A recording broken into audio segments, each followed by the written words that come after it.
Hey guys, how you doing? I'm finally back, and I hope I'm not too late here on my return. I've been gone the last couple of weeks, but now I am finally back, and as you guys can see already from the document that I'm displaying here on the screen, I'm back once again to talk about the balance changes coming our way for Warcraft 3. The new patch is releasing on Thursday. It's in 4 days.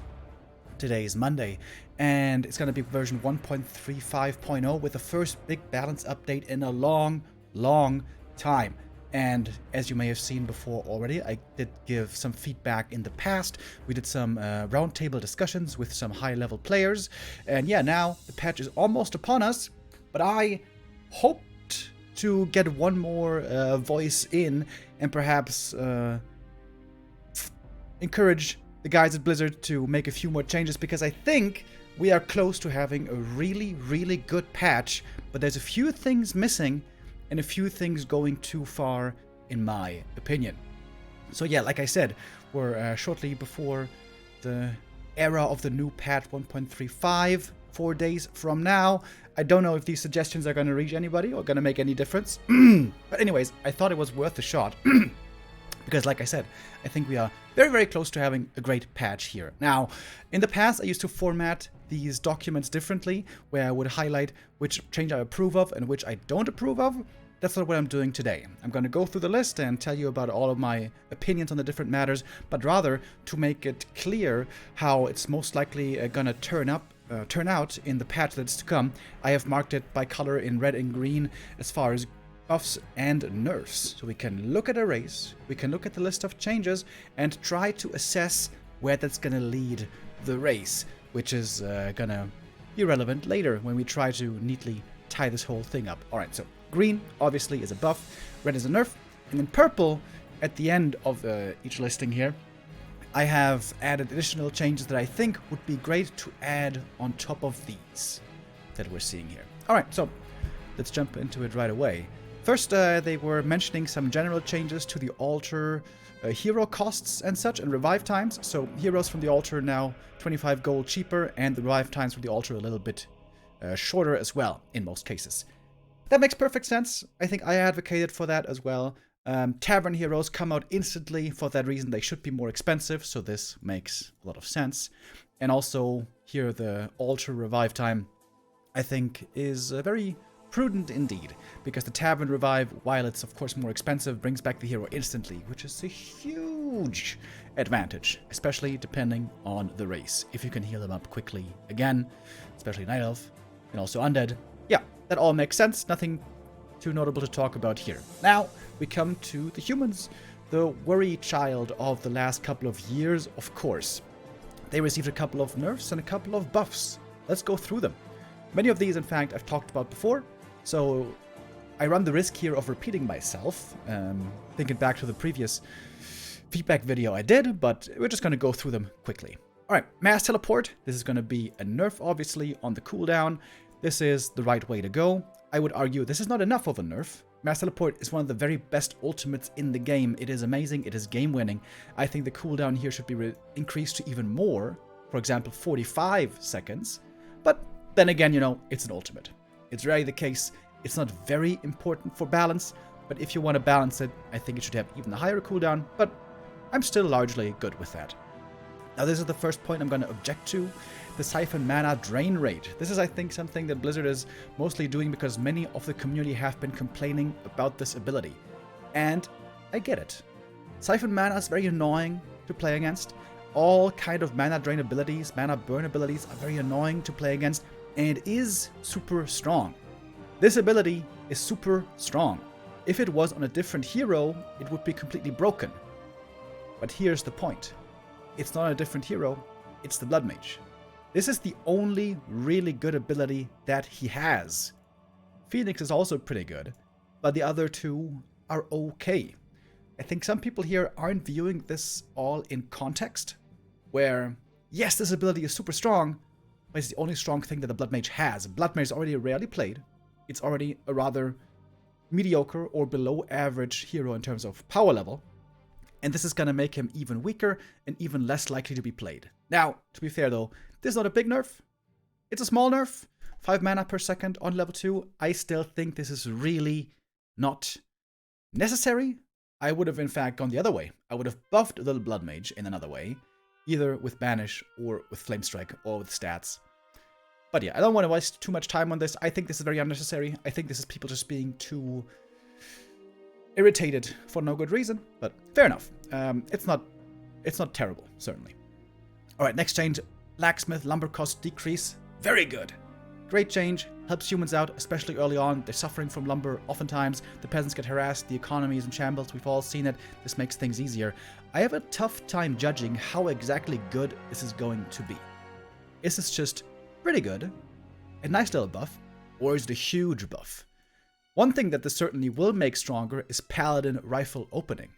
However, on the pro level, this is almost never playable. This will make it more playable. Is it going to be a decent strat with that? Hopefully. Maybe. This is, I think, definitely a very good change. It might be even better than we think, but hard to judge at the moment. Oh, and something I didn't mention yet. If something is represented here in bold lettering, that means it's either a really big buff or a really big nerf, which should be taken especially into consideration. Alright, Spellbreakers receive a buff and a nerf at the same time. More armor, but control magic moved back to tier 3. I've always been an advocate for nerfing magic immune units almost into the ground. I don't want to see mass destroyers anymore. I don't want to see mass dryads anymore. I don't want to see mass breakers anymore. In the case of mass dryads, it's actually kind of okay, because magic immune units are boring. That is the truth. But if they are easy to kill, it is a lot less obnoxious. We've seen all, the wonderful clips of Fragshard mortar teams splattering dryads to pieces. So, mass magic units, boring. But if they're easy to kill, it kind of mitigates the fact. This goes against my principles of making magic units hard to kill. This makes them harder to... Yeah, this makes them harder to kill. This is something I'm not a big fan of, but I can understand it. Of course, this is mostly relevant for orc versus human matchup. This is a big nerf to human in that matchup, so one more armor. Alright,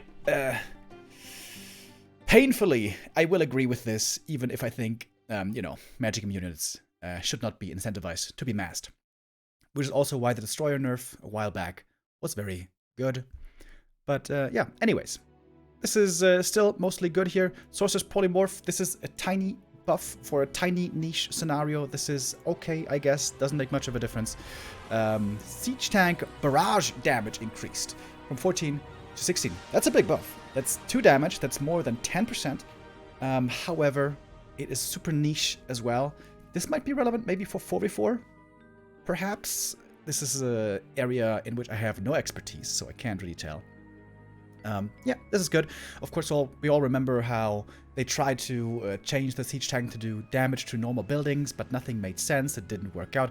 I'm glad that they had the humility to go back on that change, realizing it didn't work out, and just scrap it and just go, with stuff that makes sense and should most likely be working out in the end. And they removed a bug here, which was the case earlier where the experience would be decreased if the tank got the barrage upgrade, so this is just a bug fix, which essentially works out as a nerf, in fact. But that also all makes sense. All these changes so far, not the biggest of deals, except for the blacksmith, perhaps. Yeah, and peasants, I think I just skipped over.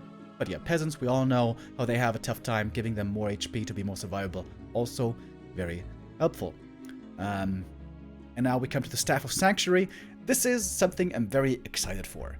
Human, unfortunately, is oftentimes stuck on tier 2. It's too expensive to go tier 3. The costs are being brought down more and more. Castle cost reduced, hero cost reduced, Staff of Sanctuary cost reduced, Orb of Fire cost reduced. All this coming together should make it much more feasible for humans to go tier 3 in many more cases, maybe even on one base, which almost never seems to be doable for them. But with these changes, perhaps it will be. And that's what I'm pretty excited for. Mechanical Critter, nice little buff there. It's a unit meant for scouting. It can scout well. It's still, a bit of a meme, the Critter, but this helps. This is the one that I'm so sad about. In the past, I advocated for the Orb of Fire to be doing plus 10 damage. And here I will admit, maybe that's just me being a little too buck wild you know, sometimes I love those exciting changes. I love those big sweeping changes. And I think the plus 10 would have been fun. And Mimi, at times, I don't think it would have been crazy. I know people like Lawlight have complained about this, plus 10 damage. And then we saw the games where they built 4 shops and bought 4 Orbs of Fire. And, you know, it looks crazy. But you have to consider, building 4 shops and 4 Orbs of Fire, how much gold is that in total? 325 plus the shop, 450 more or less. So you need 450 times 4. That is 1,800 gold to afford 4 Orbs of Fire. I think that's something that most people didn't really take enough into consideration. To pull off that meme, to pull off the mass Orb of Fire plus 10, you need to be so far ahead. You need to be so incredibly far ahead that it wasn't really a balanced concern, if you ask me. If it had been plus 10 damage, like I said, I was all for the plus 10 damage. I think that's exciting. I think excitement is cool, something to look forward to for the players. But, alright, I will concede. Many players disagreed with that approach. They thought it was too wild, the plus 10. Alright, fair enough. But why do we have to go up to plus 5? We had it at plus 7 already. And by no means was the orb too strong. I think even the most conservative players can agree that with plus 7, the orb wasn't too strong. So why do we have to nerf it now? Of course, the logic here is, well, it becomes cheaper. So why don't we also make it less potent in its damage? Well, but then you're trying to buff it and nerf it at the same time. It was the weakest orb, by far. So why don't we just buff it by reducing the gold, but we keep the damage the same? This also, again, encourages more human tier 3. This is, I think, the change I most disagree with, yeah, by far. From all these human changes, I disagree with the Siphon Mana change. I disagree with the Orb of Fire damage change. But everything else, I am definitely on board with. This seems very fine indeed. And here at the end, I have my own suggestions, which I think if we implement them as well, would work out really well. And this is one I've been lobbying for a long time. Increase the Paladin movement speed by 30 from 290 to 320.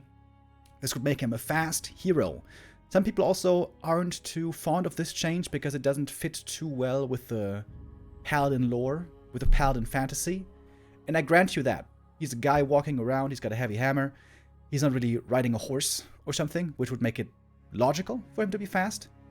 But I think sometimes it is reasonable to put logic aside for the health of the game. Movement speed is probably the most important stat for a first hero. Regardless of what race you play or what matchup, almost always you want to have high move speed. You want to be able to run away if necessary.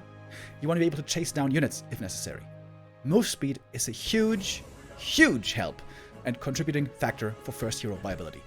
Humans have been stuck on Archmage first for the longest time.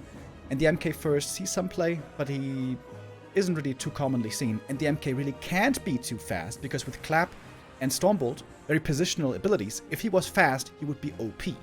Blood Mage is semi-fast, he's somewhere in between, but he's kind of, you know, not the strongest hero. So I think the Paladin having his move speed increased, while it wouldn't be entirely logical, I suppose, I think it would be a huge, huge help for human, for the diversity of play, for strategic variety in all different matchups, especially against Undead, by the way, where much help is needed. I feel like I've been tooting that horn, though, for a long time, and I've been tooting it alone, so I doubt this is going to come to fruition. But mark my words, it would be amazing. Well, of course, I can't predict the future. I can't be 100% sure that this will be really good, but I'm pretty sure it would be. I'm pretty sure it would be. Having more first hero variety, as we've seen plenty of times, is always healthy for the game, good for the game, and I cannot imagine that this would be too strong. But alright, you guys know my views on the Pally. Just wanted to give it one last chance. Alright, next one. I'm surprised Blizzard didn't do this one. Arcane Tower build time decreased from 50 to 40 seconds. This was suggested by many in the community, and I think for good reason. Again, it comes back to the human weakness in the economy. Peasant slaughters, we've seen it plenty of times. Against wolves, against skellies, against treants, this is a big, big help, even against water elementals. But this was not considered by Blizzard, I guess. I think this is another change that would really help human, and I think a very warranted change as well. And lastly, the priest heal range, I think, should be increased. Priests have 3 abilities, of course: Heal, Dispel, Inner Fire. And it's kind of weird with the Priest because it has very different ranges from their abilities. Inner Fire, I think it's 500. Yeah, 500 range to apply Inner Fire. Dispel is 700 range. That makes sense, I guess, because, you know, sometimes you have to dispel things that are far away, threats, summons, you don't want to get too close. Was also buffed not too long ago. But Heal, the primary ability of the Priest, is super short range. Also, it has some weird delay. Priest stop moving. It's very cumbersome. It is not at all convenient to play. It's very annoying. It seems like the AI oftentimes messes up. We all know the Death Note clip where he's trying to dispel, but it doesn't work. And this would also help with that. Priest heal range would be a huge quality of life improvement for human. I think this would go a really long way. It's not just quality of life. It would also just be a straight up buff to the Priest, which I think would be well placed. Because, again, of course, we've all seen how human, you know, has suffered lately. Alright, if you guys weren't paying attention at the beginning, by the way, I will repeat one more time the way I set this up. The red ones are the nerfs.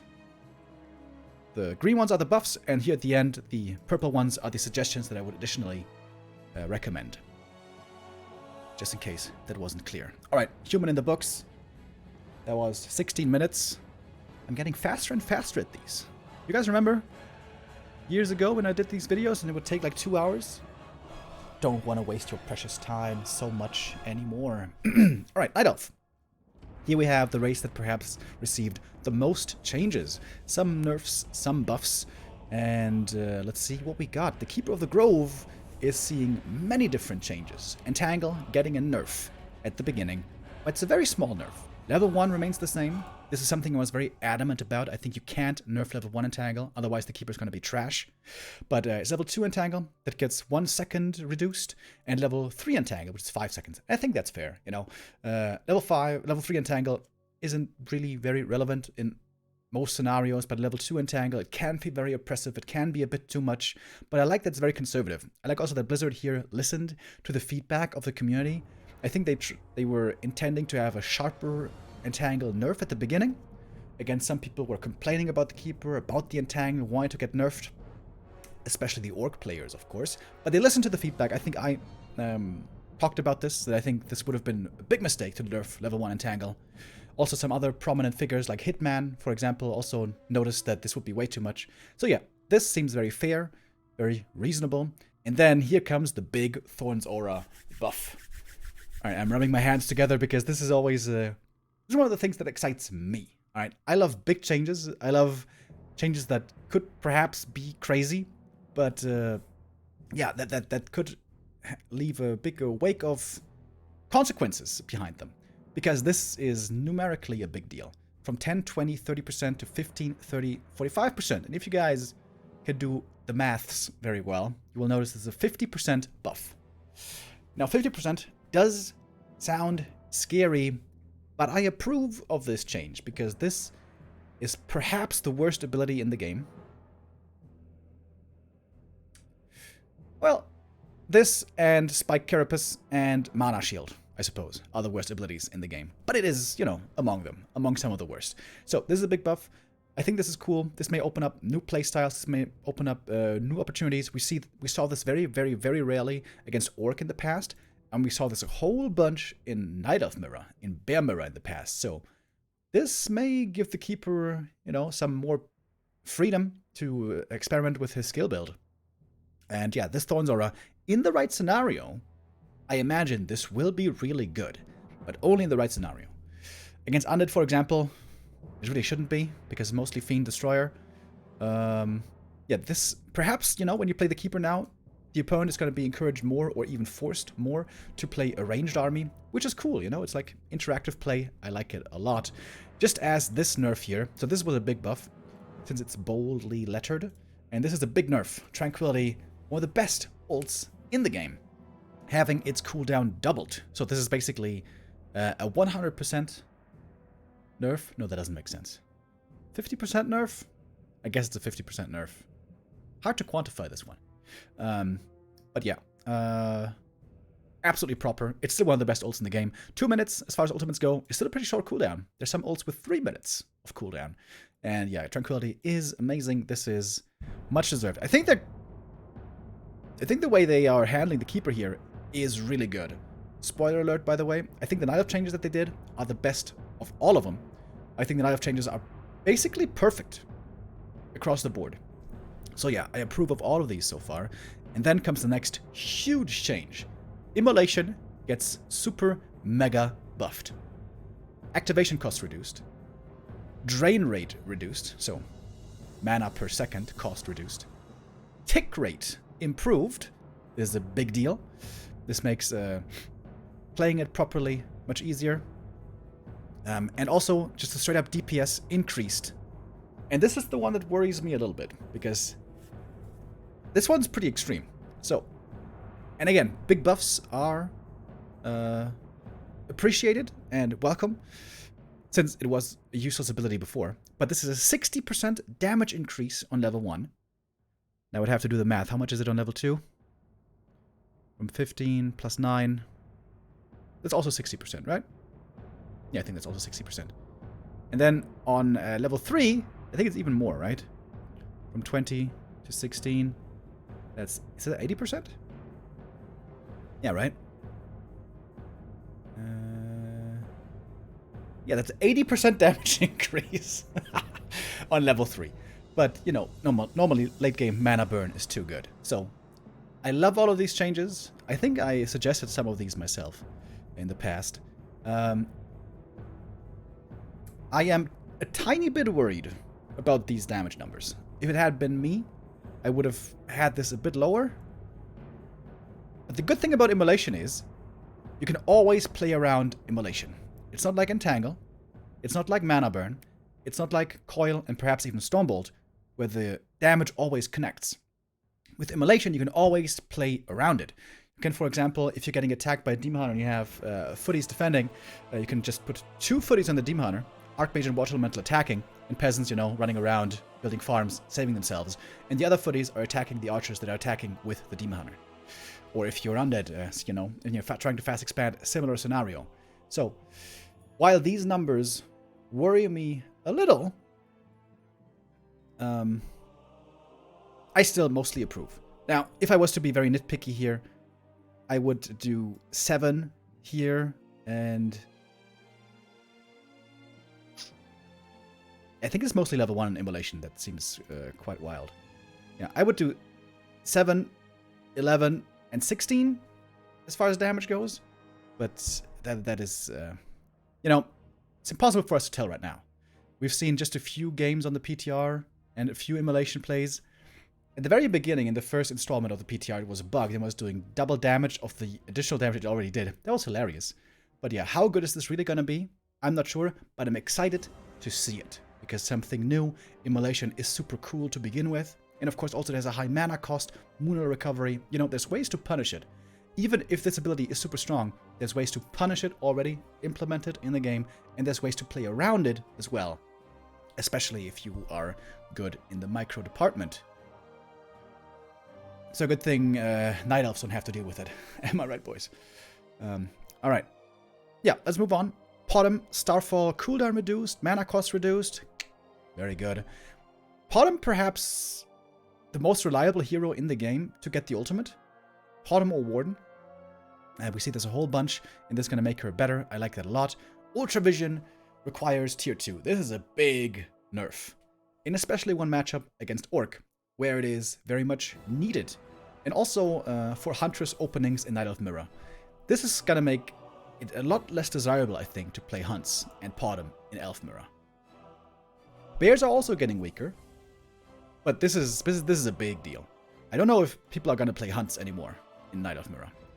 But it's a sacrifice we have to make. I think this is very, very, very important against Orc, and I absolutely approve of this change. This is finally going to make, especially the early game, much more fair in that matchup. I love that they also included the Druid of the Claw mana change. I think we all saw over the last 2 years or so how silly it was. The Master Druid of the Claw Bears, when they came out, they had double rejuve right away, and that was too much. It was too much, it was too strong, and I think it was Starbuck suggesting reducing their mana, and I'm glad that Blizzard listened, and yeah, I think this is a very good idea. By the way, this 100 mana goes for Initiate bears, and then on Adept training it's 150, and on Master training it's 200. So when they come out with Master, they can still use Rejuve one time and use bear form, and then they still have 50 mana left, right? So if you keep them in normal bear form for quite a while, you can still use double Rejuve, but it's not like they pop out, they walk towards the middle of the map, double Rejuve, bam, bear form right away. That was too strong. And I think this is also, by the way, going to be quite a big buff for human in the matchup against Nightelf, where the bear bust and the tier 3 timing could look super dangerous. So yeah, this is a big nerf, by the way. This is a big nerf to bears, especially against human. Against Undead, it's not that relevant, because by the time you get bears, they have destroyers, they have dispel. Useful. Against Orc, it never is. Bears pretty much suck against Orc. Unless it's twisted, then maybe. But yeah. I think bears are still going to be good in Nightelf Mirror, because in Nightelf Mirror, you can just spam bears endlessly. You can have 10 bears, and then with 10 bears, you still have enough mana, enough Rejuve, even if you have a mana nerf. But this is especially a buff for human, which I think is not incorrect at all. Alright, anyways, moving on. Talon. This is probably the biggest question mark of the patch. How are the Talons going to work out? So, what is happening here is their attack damage type is being changed from when they're crows in the air. The attack damage type is being changed from magic to piercing, which means they can finally attack destroyers, which is a huge buff. This is a huge buff. This could potentially be super strong for Nightelf versus Undead. 2-base, 2-base, especially when both build a big army. Normally, Nightelfs there in the past would go a couple of Dryads, but not many, because Dryads are bad in the late game. Lots of bears, lots of upgrades, and lots of hippos. Hippos trying to swarm and overpower the destroyers. Undeads have to kite. We've all seen it plenty of times. But the hippos always have to get very close into range, melee range, to be able to attack the destroyers, where they can easily get webbed. Talons have ranged attack, and they don't just have a little bit of range, they have 600 range. The crows have 600 range. That means Nightelf can push towards the Undead, the bears are forcing the fiends to kite away, and the Talons are sitting now safer in the back and can attack the destroyers from range with piercing damage, which does extra damage against light armor. This, I think, should be a huge buff for Nightelf versus Undead, specifically against destroyers. However, that is all just theory. This is just how it works out in my mind. The range, of course, is going to be a huge advantage, but also they have a lot less health than Hippogriffs, so Nova could be a lot more potent against them. What this also means, though, is if the Nightelf is going crow form, or crows in general, Talons and crows, Gargoyles are super strong against that. Incredibly strong. Gargs rip those apart if they get on top of them, especially combined with a Nova. So this could be really strong. For that reason, also, the damage was reduced. It was 34 before, 26 now, but they still end up doing more damage against air units. Because now it's piercing, they do bonus damage. Before it was magic damage, which was basically useless except against gyros. But yeah, I think this is an exciting change. This opens up a lot more play with the Talon, which is also why I really like this change. It's really cool for units to be able to swap between different modes, flying and, ground units. We saw that with Vikings in StarCraft 2, although I think Vikings aren't really used as ground units, right? They're kind of bad as ground units, I think. I haven't played StarCraft in a long time, but yeah, this is cool. Crow form was way too expensive in the past. This makes them much more usable. Because, of course, also, when you use normal talents, ground talents, you have to consider that if you use crow form, you need to use it again to get back to the ground. So if you want to lift up, fly somewhere, set down again, that's 100 mana in the past. Super expensive. Now, it's halved. This could make the talents perhaps a lot more tactical. Lift up somewhere, fly into the back of the base, take out the burrows, especially against Orc, right? But it's a big commitment as well. Yeah, this is cool. This is a change that should have been done a long time ago. And I'm glad Blizzard is seeing the opportunity here. Alright, next one. Mountain Giant. Plus 2 armor. That means on level 1, he goes from 6 armor to 8 armor. I think people don't appreciate this enough. 2 armor is a big deal. 2 armor more is a lot for every MG. And this makes sense. The tier 2 MGs are being strengthened because they were really trash. But, of course, in exchange, the tier 3 hardened skin Mountain Giants are being weakened. And I think that's understandable. I think that's okay. This means especially units with low damage ranges, small damage ranges, will be doing a lot more damage to them, like Fiends, like perhaps also Talons. I know that quite a few Night Elves in the past said the reason why Talons don't work as a counter against Bears is because the MGs are too strong against them. You can easily play MGs if you're already trying to get to Bears, same buildings, same tech, all that. So I wonder, with this change, if now Talons are going to be better against MGs. This might mean we'll see more Talons in Nightelf Mirror in the future, but that's hard to gauge. Yeah, like I said, I think the Nightelf changes are done very well. I think all of these changes, every single one, is super good. Super, super good. I'm a little bit worried that this is a bit too much damage, but like I said, there's ways to play around it, there's ways to punish it, there's ways to deal with it already established in the game.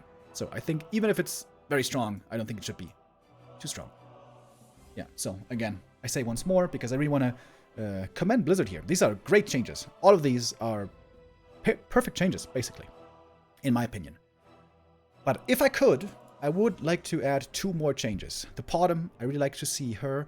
I think it would be wonderful if she was also playable in more different matchups, because normally she's only playable in Nightelf Mirror. But the interesting thing, the ironic thing with the Potom is, her hero design is so simple and so boring, but the games that she is that she encourages, the strategies that she emboldens, are super fun. Expansions, mass air, mass archers, push strats, APs, something that basically we see nowhere else, which is kind of weird, right? You would think when you design a very generic, boring hero, perhaps the games are also boring, but with the Potom, it's the other way around.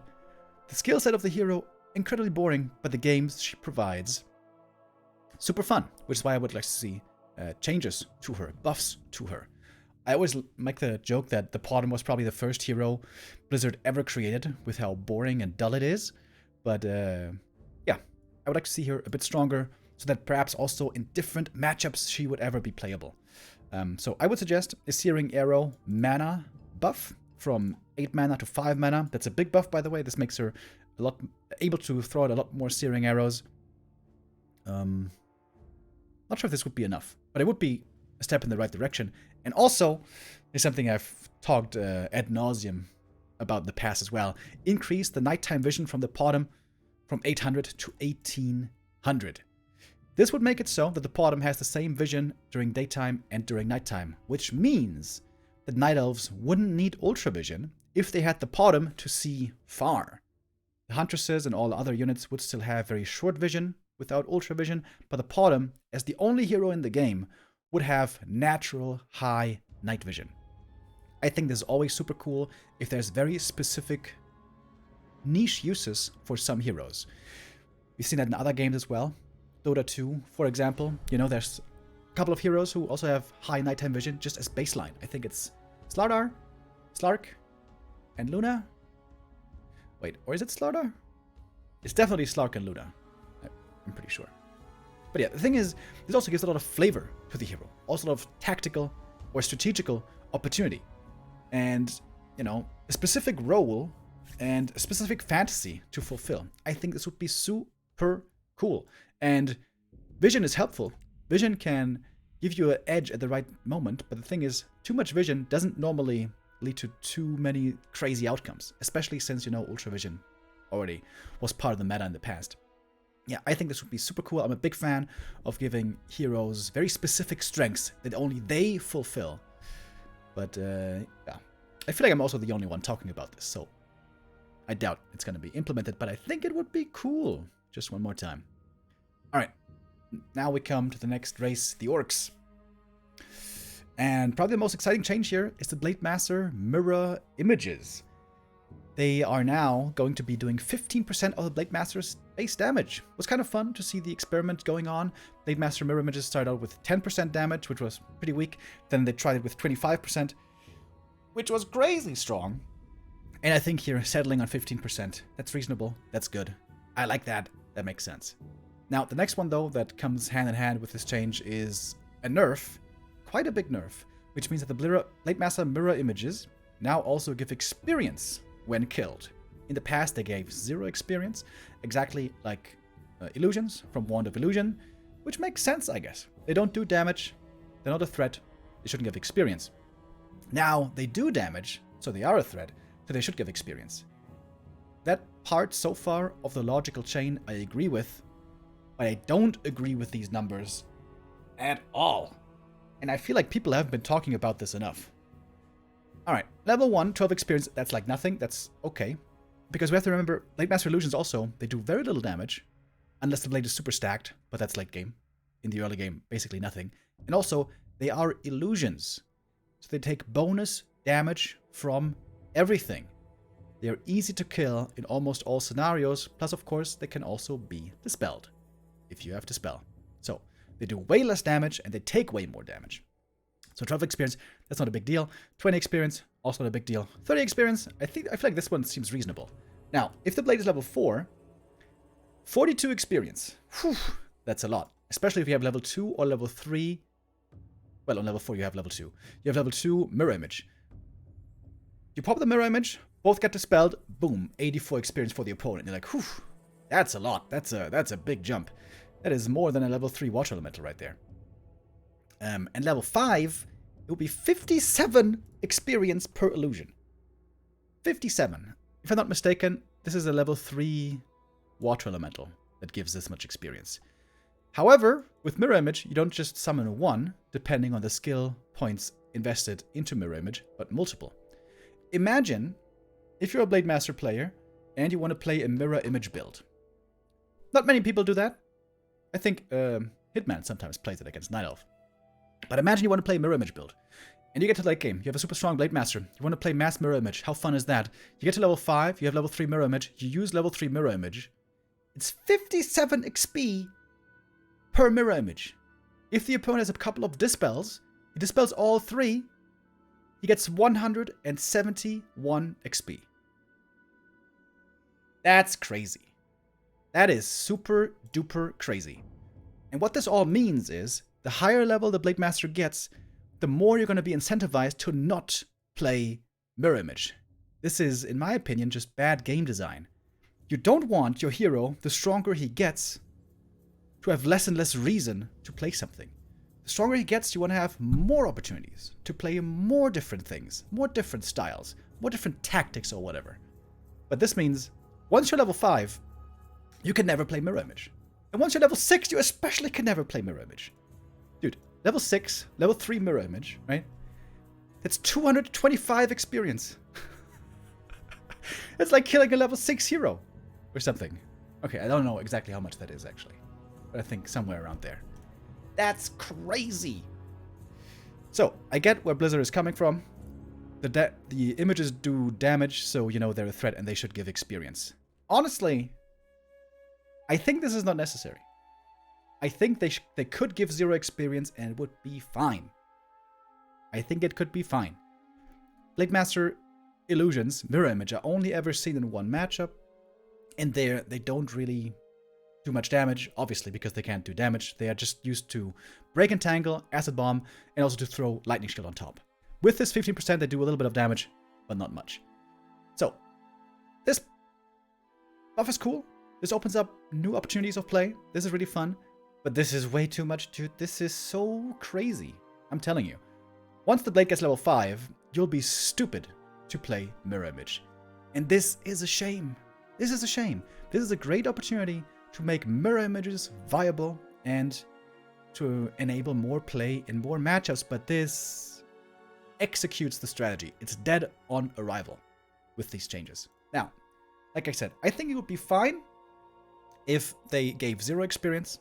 I think that would be okay, but I can also understand how some people feel that that is not fair. Since they do damage, they should also give experience. Alright, fine, fair enough. If that is the case, then I think this is the number we should land on. If each illusion gives 30 experience, I think that's the reasonable sweet spot. 12, that's a skeleton, that's too little. 20, that's one treant, that's also too little. 30, that makes sense. 42 is too much. That's already too much. Because again, it can be cast multiple times, it can spawn multiple illusions. There's plenty of armies with lots of Dispel. Yeah, this is already too much. So, if it has to give experience, I think it should be this one. Now, I wonder how this works in the code. Because maybe if Blizzard enables these units to give experience, maybe it has to be this. Because I know that's how it works with summons, right? Because level 1 is 25 experience, level 2 is 40 experience, level 3 is 60 experience. But because they are summons, it is halved. That's also why Skellies and Serpent Wards and Water Elementals, all summons, give half the experience of their normal level because they are summons. So, I don't know if it's possible to change on Blizzard's side. Maybe, since the Blade Master who is making the illusions is this level, and it is a summon he's producing, maybe for that reason it has to be this amount of experience. If that is the case, then I think they should just simply give no experience. I don't know exactly how this works on the technical side. But yeah, the most prudent thing to do, to me, and I think this is pretty evident, make it 30 experience always across the board. And if that's not possible, just make it 0 experience. Otherwise, the beautiful mirror image strat is, yeah, like I said, dead on arrival. Like, look at this. 57 experience per illusion. 75 experience per illusion. And this keeps growing, by the way. Yeah, this is way too much of a drawback. Way too much of a drawback on mirror image. I hope they change that still. I mean, there's not much time left, but I hope they will, because this basically means once you get to level 5, you have to buy Tome of Retraining and bye-bye mirror image. Which is a shame. It's such a cool ability. Alright. Blade Master also gets a Blade Storm buff. That's very nice. Cooldown reduced. Doesn't change much, because Blade Storm is, you know, rarely relevant. But it's cool, I guess. It's a little bit of a buff. Now, here comes the big question mark for me. Farseer, Feral Spirits being nerfed, mana cost increase. I think that's reasonable. Wolves are super good, especially early game. Best level 1 ability in the whole game. And they're very strong early, very strong mid game. They do fall off late game, of course. And Farseer is an intelligence hero. Normally, he has a good amount of mana anyways, increasing the mana here by 10.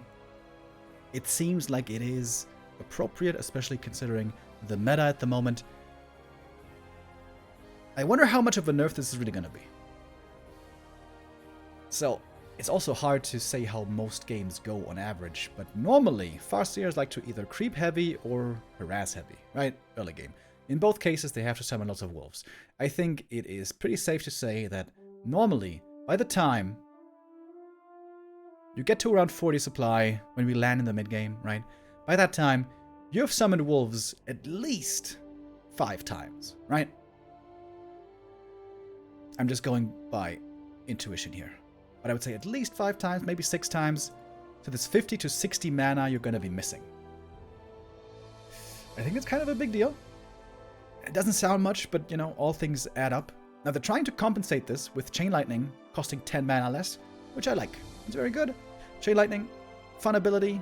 Farseer needs some good DPS to keep swinging in the late game. But the thing is, you know, if you summon wolves 5 to 6 times, to make up for that, there's no way in the same amount of time you're also going to be casting Chain Lightning 5 to 6 times. So these two things combined definitely nerf the Farseer, definitely put more mana strain on the Farseer. Which I don't entirely agree with, because, like I've said plenty of times, I think Farseer never was the problem. I think it was always Headhunters that were the problem. Which I think was pretty obvious when we think back to the Farseer Grunt days.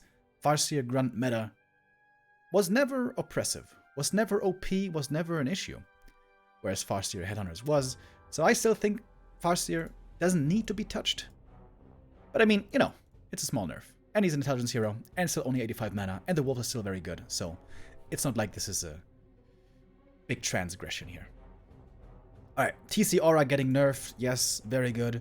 Movement speed is too strong. This is very appropriate. This is going to be a noticeable nerf, by the way. 5% move speed on level 2 Aura. Wait, is it 5%? Yeah, it is 5%. Reduction. Yeah, this is a big deal. And this is very appropriate. Great Hall, build time reduced from 150 to 140. Yeah, this is very good. I think earlier also numbers were floating around with 135 seconds.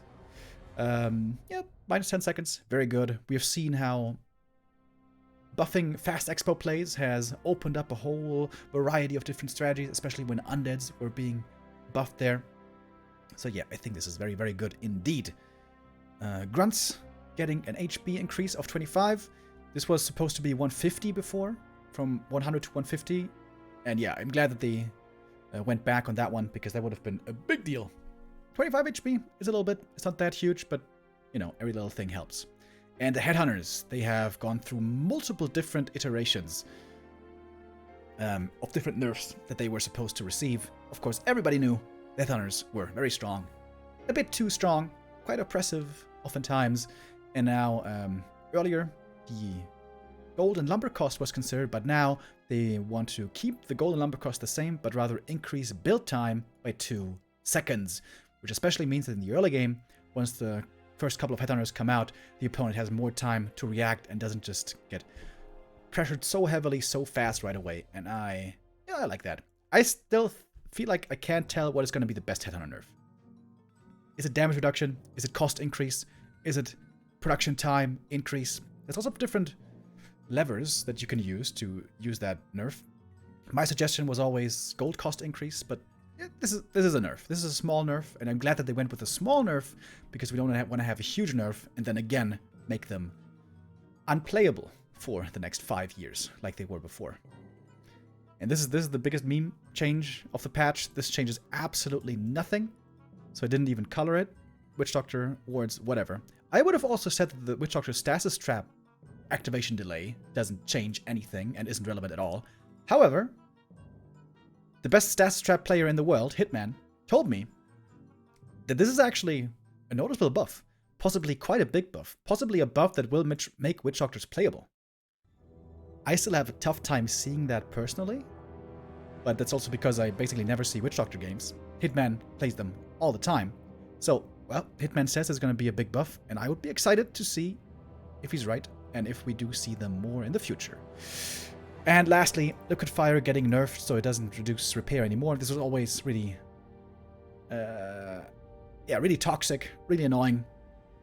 Very good for this to get nerfed. For the pro level of competition, this is basically not relevant, because nobody can afford to go Liquid Fire, because it takes too long, it's too expensive, it's too obvious, it's too easily countered. But for the rare case where people are mauling because of this, I guess it's a good change. Alright, mostly good changes.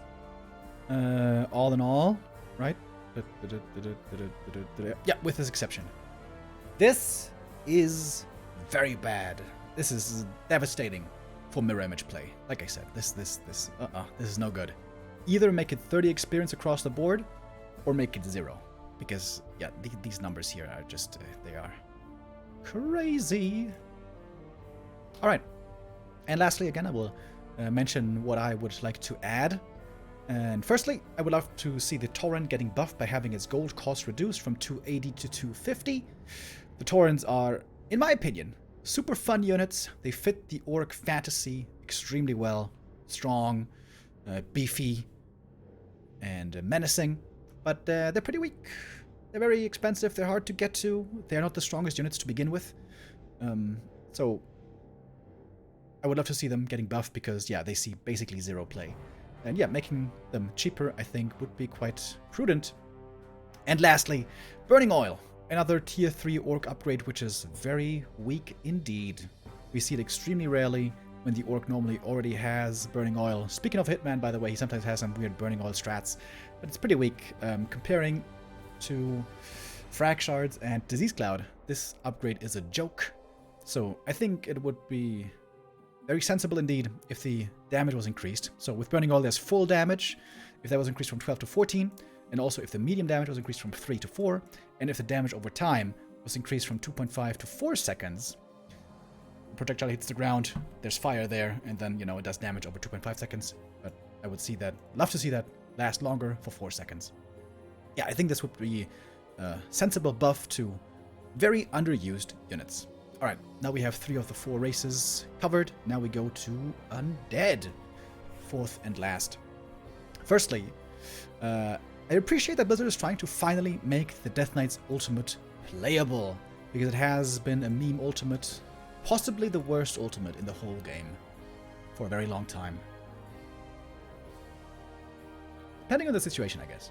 The channeling ultimates are also very bad if they can just get cancelled, but if they don't get cancelled right away, I think, yeah, the Death Knight ult is by far the worst. And I like what they're doing here. They make it so that the summons are no longer invulnerable, but that they can be attacked, so they can finally soak up damage the way they're kind of ideally supposed to.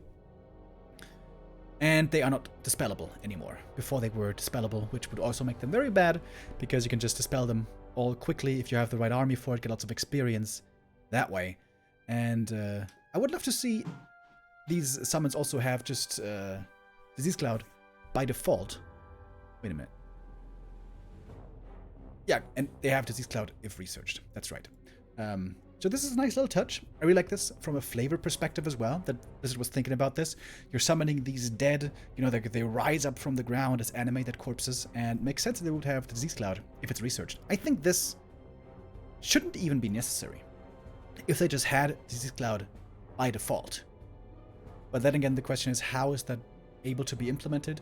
Can you differentiate between Disease Cloud upgrade status on these units and on A-bombs? You know, because if you change that trigger on summon units, and then suddenly A-bombs have Disease Cloud by default, that would be a bit too much. So maybe this is not doable on a technical side. But if it is, I think it would be great to have them be Disease Clouded by default. Alright, this is the only buff for Undead. As you can see, the rest of the changes here are colored in red. The Unholy Aura gets a little bit of a nerf as well, to make it in line with the TC Aura. That is very good, because this is, yeah, move speed too strong, like I said. Dark Ritual. Now, I agree that Dark Ritual needs a nerf. Especially level 2 Dark Ritual is way too strong. Alright, let me rephrase that. Level 1 Dark Ritual is fine. Level 2 Dark Ritual is crazy. And level 3 Dark Ritual we never see, because the Lich has too many good other abilities. But yeah, I think level 2 Dark Ritual absolutely should have been nerfed, which they did here. I really agree with this one, changing it from 33, 66, 100, which is of course level 1, 2, 3, to 33, 55, 80. I think this is perfect. I think this makes a lot of sense. I think I did the math before. I don't have it open anymore.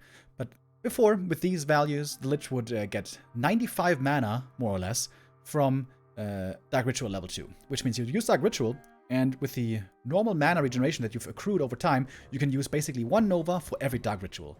Which is crazy. It's way too good. With these values, it should be more around 70 mana for level 2 Dark Ritual. Which also makes sense, because level 1 Dark Ritual from a Skelly gives you 35 mana. So it scales 35, 70, and then whatever level 3 is. Honestly, we don't care about level 3, because nobody would pick Dark Ritual level 3. Unless you're Chechi and you're trolling. However, this is a big nerf, and I think that's good. I think that's good. But this is too much, in my opinion. This is 2 big nerfs back to back. I was hoping that Blizzard had learned not to do this. If something is too strong, of course you want to bring it back to make it not too strong anymore.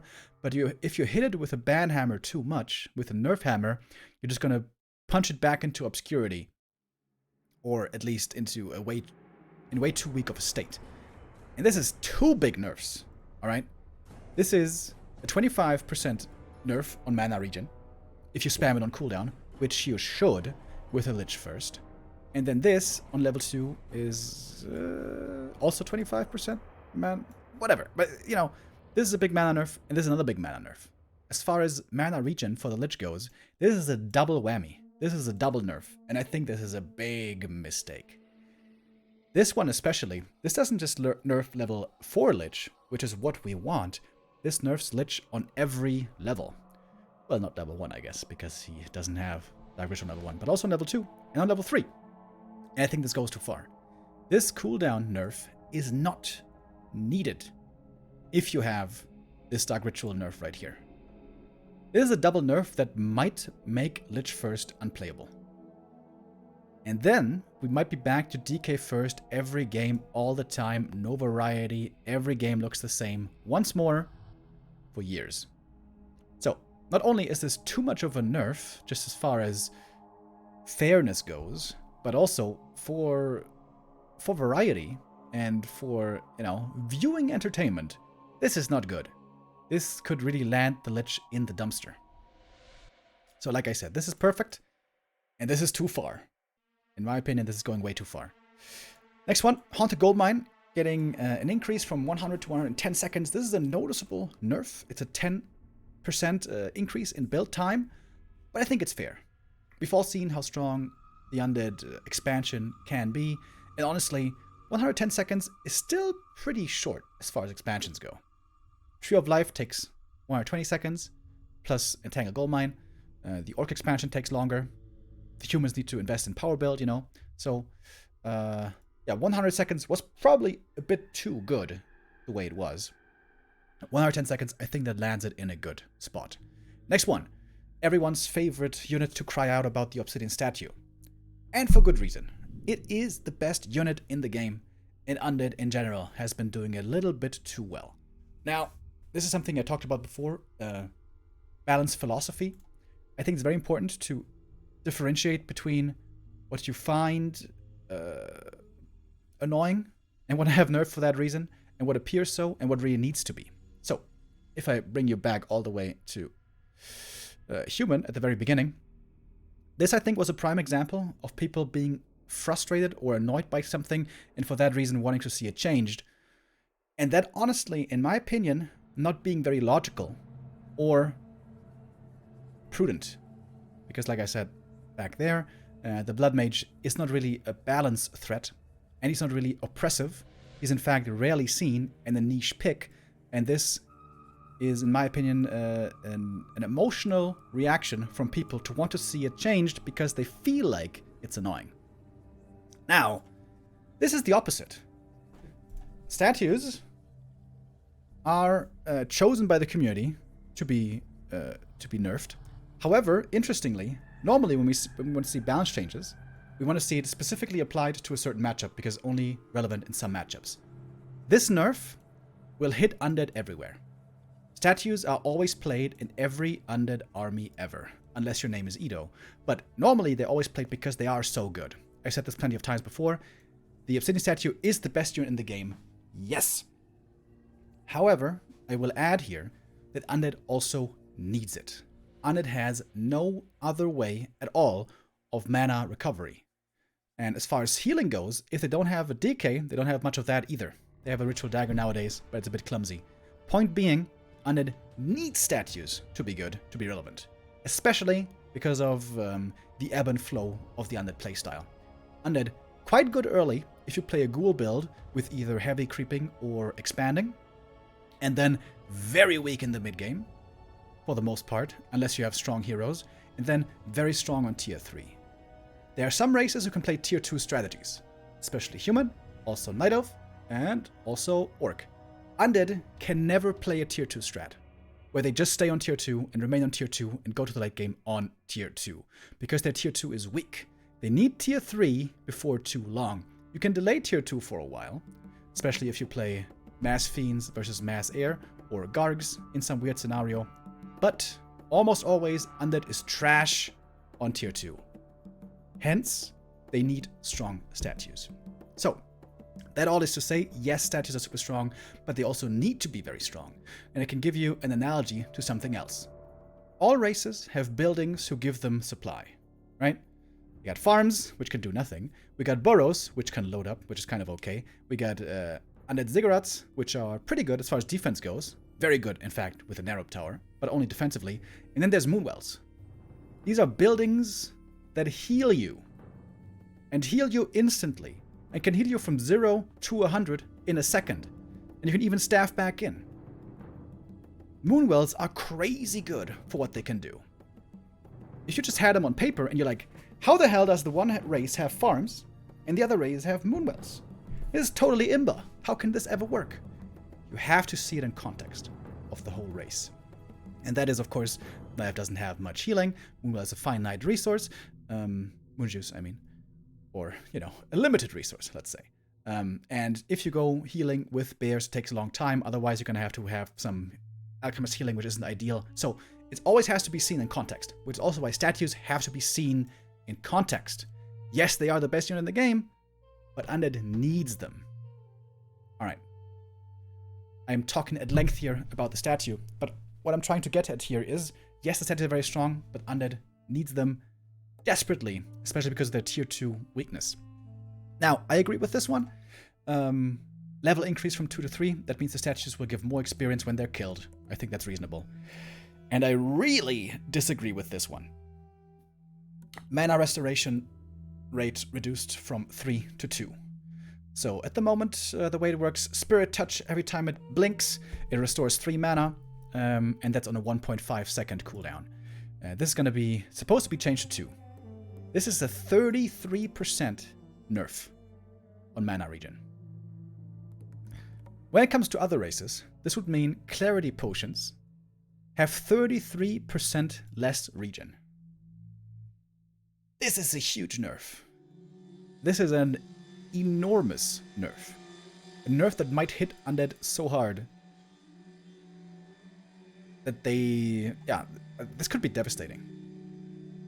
I think this is going too far. Especially since Undead is getting almost only nerfs anyways. This is a little buff, but it's an ultimate buff, which means it's not really relevant. Yeah, I think this goes too far. This has the danger of knocking Undead back into the Stone Ages, where they were for around 10 years, right? Undead was mostly irrelevant for like 10 years, and this change has the potential to gut them once again. I think there's a way better way to do this. So, either don't make it 2, but 2.5. If you make it 2.5, it is still a mana regen nerf of 16%, 16.5%. That's still a big deal. 16% nerf is still a big deal, but this is a 33% nerf. This is massive. Of course, it's a double nerf as well because of this one, but this is not really a big deal. Like, normally, you know, not that many statues die in a game, which then accrues to a certain amount of experience. This is not that big. But this one is huge. So, yeah, like I said, I think if you make it 2.5, that's fine. That's reasonable. But 2, going from 3 to 2, I think is way too much. However, again, here the question is, how limited is the Warcraft engine? Are they able to incorporate integers? So, we know that, for example, from the Khadgar's Pipe of Insight, it is possible to get 0.5 mana per second, but does that also work on active abilities, like this one? I'm not sure. So, I think this should be 2.5, then it's okay, but with only 2, like this is gutting. This is, whew, very painful for Undead, I tell you.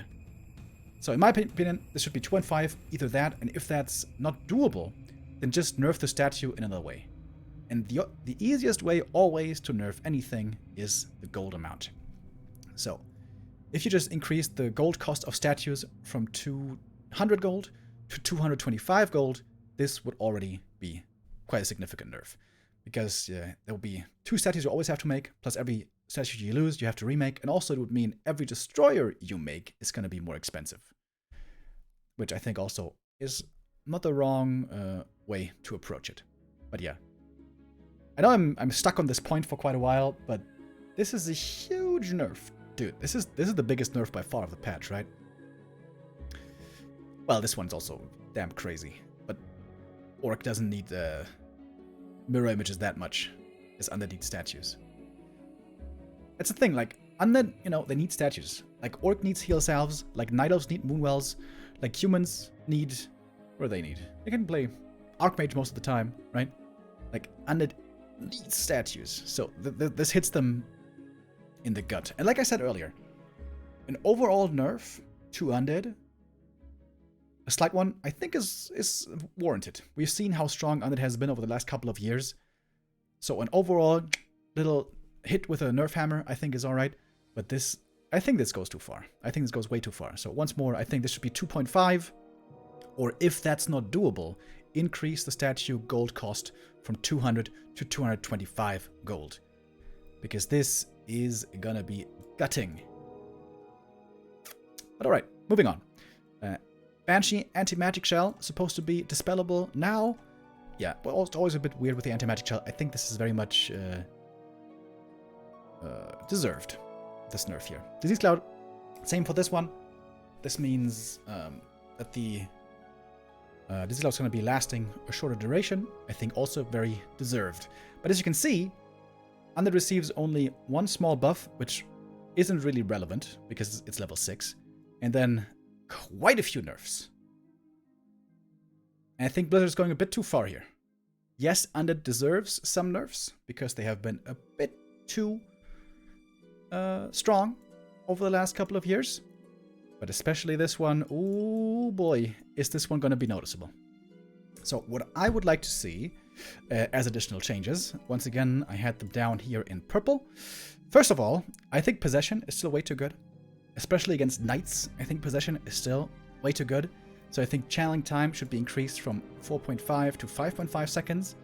And this would be indeed another nerf to Undead. But I feel like Possession is actually a really harmful ability. Harmful in the sense that it disables so many strategies from the opponent.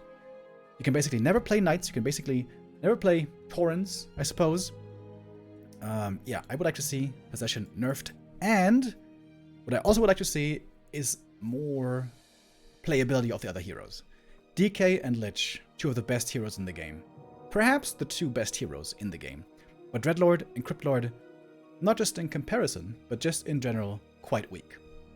So I would like to see two small buffs to these two heroes to hopefully encourage more play on them.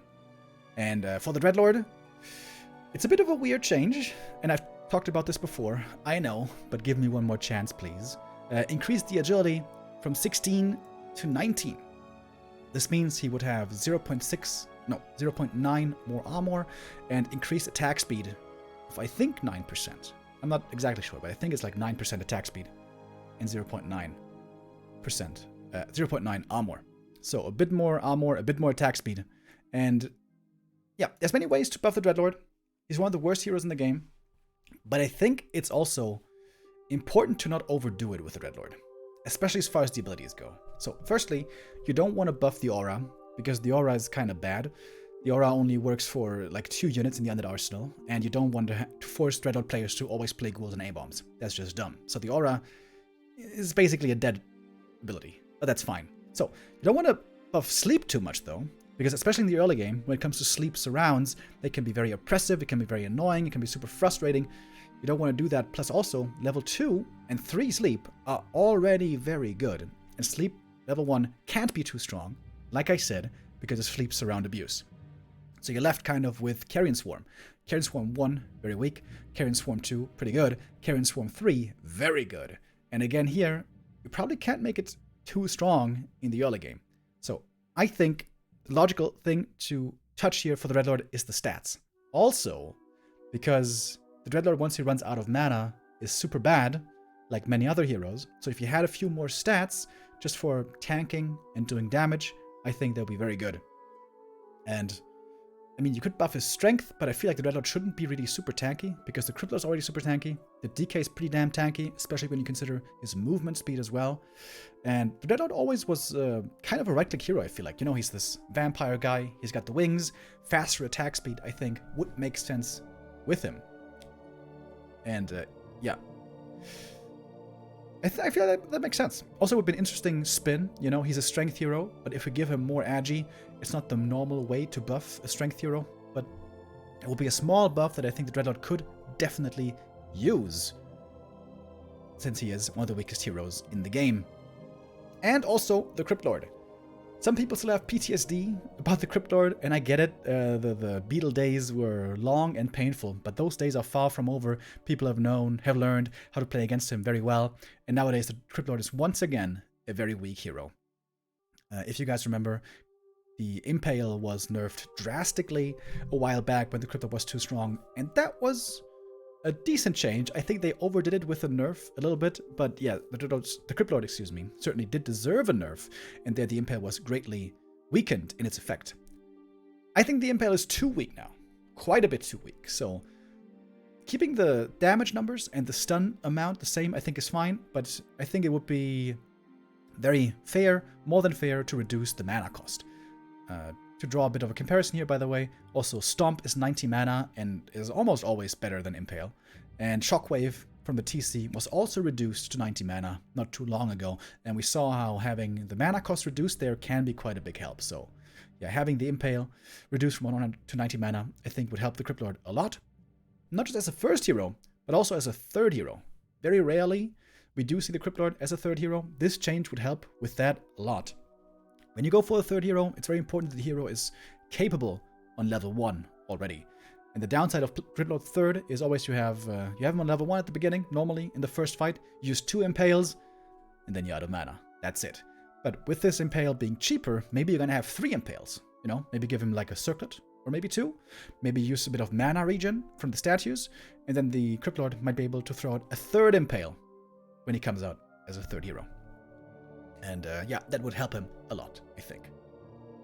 Alright, so we're done now with the 4 races. There's a bit more to come, but this is mainly the balance relevant part of this video. So I want to again go very quickly over all the different races once more. Human is receiving a couple of noticeable buffs and a few nerfs, but it's rather small nerfs. Like I said earlier, I disagree with this one. I still think Human could use more buffs with Pally move speed and Priest heal and Arcane Tower build time, but mostly it's buffs for humans along with nerfs to other races, which should finally bring Human into a healthier spot in the metagame, so this is all pretty damn good. Nightelf, I said this before, I think these changes are perfect. Every single one of these changes I think is super good. I would just love to see even more love for the Potom. She already got buffs with her ultimate, but I feel like she can use even more buffs. And like I outlined earlier, having her, giving her, specifically her and only her, natural nighttime vision advantage, I think would be fun and cool and, you know, something unique to that hero. Alright, with the orc changes also, I agree with almost everything. Just the Blade Master Illusions. Oh boy, is that a bad idea. This is such a bad idea. This is going to make Mirror Image completely useless from level 5 and onward. Maybe even level 4 and onward. And level 4 is probably going to be okay, but level 5, you can't use that anymore. So yeah, like I said earlier, either make it 30 experience across the board for every illusion, or make it 0 experience. And yeah, also I would love to see Torrents getting a bit of a buff, and Burning Oil getting a buff as well. And of course, as you guys may have been able to tell by now, with the coloring that I did here for this format, most races have a couple of buffs, couple of nerfs. Most of them I agree with. And then there's Undead, who's only getting nerfs. And I feel like Blizzard here is overdoing it. Specifically with this one. And also with this one, by the way. This is also a big nerf. Dark Ritual cooldown. Now, if you want to be very precise, you can say this is a buff. Yes, but this is an ultimate buff on level 6. By that time, almost every game is already decided. So maybe in 2% of games, this will be relevant. Otherwise, it's all nerfs. And I said it plenty of times before. I think this statue buff, nerf, excuse me. I think this statue nerf goes way too far. And so does this one. I agree with the rest, though. And again, I feel like lots of people have been lobbying for Undead to get nerfed. There's a lot of momentum in the community to see nerfs coming in against Undead, which also encourages the developers to nerf the race. And like I said, I think that's the right way to go. I think some nerfs and even overarching nerfs for the whole race, like with statues, are in order, but you should try to make sure that you don't overdo it. And I think this is overdoing it. This is something that oftentimes happens in games, not just Warcraft 3, but many multiplayer games. When something seems too strong, it's supposed to be weakened, but then it's too much of a nerf. And then suddenly it's, it got hit way too heavily. Earlier with the Headhunters, we talked about this. I think Blizzard here found a really good middle ground to go about it. Headhunters also were decried by the community, but this is the good approach. This is the right approach. A little nerf. Because honestly, everything is pretty close together. We don't need huge changes. And yeah, again, if you consider this 1 nerf, 2 nerfs, 3 nerfs, 4 nerfs, 5 nerfs, 6 nerfs, 7 nerfs, 8 nerfs. 8 nerfs for Undead, 2 of which are huge. 3 of which, kind of. But I mean, this one really had to be changed. Yeah. I think this goes too far. Like I said, I won't say it too many more times. But yeah, this is kind of dangerous. I think we're pretty close to having, with these changes coming through, to having all the races on a very comparable power level, and hopefully not have these one-sided matchups anymore. But these changes run the risk of landing Undead in the dumpster. So I think these should be reconsidered. Alright, moving on. That is balance pretty much out of the way. But we have some more changes that are coming up. Wand of Illusion getting reduced from 3 to 2 charges. Yes, very good. Wand of Illusion way overpowered. This is very much needed indeed. And then the Wand of Mana Stealing increased from 50 to 65 mana. This is something I still heavily disagree with. And I think this is completely the wrong way to go. Wand of Mana Stealing is already not that bad. It's underrated by people. It is just considered so bad because the Mana Potion is way better in terms of what mana it gives you, and in terms of what opportunities in the game it gives you, especially when you have high mana spells. But this is the point that I made before already, and I will make it again. This is the wrong item to touch from that drop table. From this table, we have Wand of Mana Stealing, Big Heal Potion, Big Invo Potion, Scroll of the Beast, and Big Mana Potion. 5 items. 4 of these items are on the same power level. Healing, Invul, Scroll of the Beast, and Wand of Mana Stealing. These are all at the same power level, which is good. It is the Big Mana Potion which is the problem. The Big Mana Potion is the problem, not the Wand of Mana Stealing. If anything should be changed from this table, it should be the Big Mana Potion. Reduce the mana it gives from 250 to 200. I think this is completely the wrong way to go about it. And to make matters even worse, this is specifically punishing against certain heroes. Some heroes don't need much mana. Some heroes don't care about 65 mana being removed. Some heroes care a lot. For example, if you use it against Demon Hunter, it doesn't really matter. If you use it against an Archmage, it doesn't matter that much either. If you use it against a Farseer, it doesn't matter that much either. Especially intelligence heroes and heroes who don't care about mana too much, this isn't a big change. But imagine using this against a Mountain King, against a Panda, against a DK. At such as 65 mana, it has 2 charges, low cooldown, 130 mana in the early game. It's not always an early game item, but it can very often be an early game item. I think this is way too good against specific heroes and counters some heroes way too much. And like I said, the wand is not the problem. The Big Mana Potion is the problem. So I disagree with this change heavily. And I think this would be the much smarter way to go about it. I do agree with the other two, though. Ancient Django and Legion Doomhorn getting nerfed again. They're still very good. They're still auras. They're still very strong, especially in the late game. And also, additional changes that I would suggest is reducing the Sentry Ward vision range from 1600 to 1000. Sentry Wards are super strong. If you place them strategically smart, then it can give you a huge edge over the opponent. It can give you crucial information that can sometimes just straight up win you the game. And it's way too much vision, in my opinion. If you place it in the right spot on the right map, it shows you like half the map. I think it's way too good. So decreasing the vision range, I think, is only sensible. Which is why I wrote it down here. And also, Catgas Pipe nerfing from 0.5 mana to 0.4 mana per second. It's kind of weird that they nerfed these two auras, when I think most people would agree that Catgas Pipe is the strongest aura and the strongest item from this camp. So to get it more in line with the rest, I think nerfing Catgas Pipe by 20% also would be the right thing to do. Alright, and lastly, here we are at the very end of the document. Changes to neutral heroes.